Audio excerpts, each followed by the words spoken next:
For those that don't know me, I'm Ranger Nick. How yous all going? What I'm about to do is make up a batch of scones. Now my auntie June makes the best scones in the world, so I'm not in competition with her. However, a no-fail ginger beer scone recipe, and give it a go. I've cooked them in conventional ovens, camp ovens, even thermal cookers, and they've never failed. Let's give them a try. We want 2 cups of flour, half, and 2 cups of flour. Make a little dam in there. So bring your flour around, make a little dam so we can get a puddle happening there. We're going to drop a bum nut into it. So the egg goes in. I've got some nice cream here.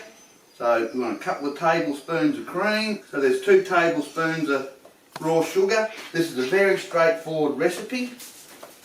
With a little bit of salt, probably around about a teaspoon.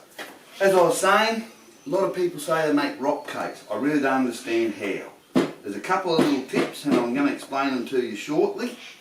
We'll just mix that in. So we've got the egg beaten up with the cream, sugar and salt. And that's looking pretty good. Then we're going to add ginger beer. Now the only reason I really like to use ginger beer, it's not just because it's got beer written on the bottle, is because I like the taste of ginger. Okay, so in we go. And we want to mix them up like a Play-Doh, or like you generally would with your scones. Okay? Little tip, try not to overwork the mix.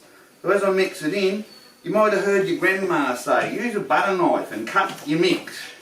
So exactly what I'm doing here is cutting into the mix, but I'm using this wooden spoon. Alright, that's coming together quite nicely. See, I've used up the majority of that flour. As I said, we don't want to overwork the mix. We've got that to there. Right, I'm going to call that done. Okay, next thing we want is the camp oven. Now, when I'm baking, I certainly enjoy the Baduri.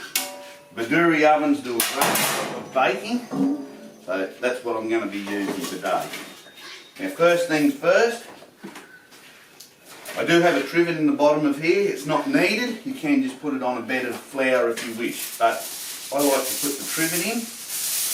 Take a little bit of alfoil and press it into the camp oven. Bang on. Now, the only reason I do that is so when the scones are cooked, I can just pick them out. So it's just a little trick. First things first, again, dust that. So hold your flour high and give it a light dusting into the pan. So that'll stop your scones sticking to the bud. Righto. Now, as I said, we're out in the bush. Make a little ball around about that size and just drop them straight into the oven, one after the other. Make a nice little pattern in there. So it's just like Play-Doh, it's quite easy to handle. So I've made this pretty little pattern in there, just like that, and they're ready to go in the oven.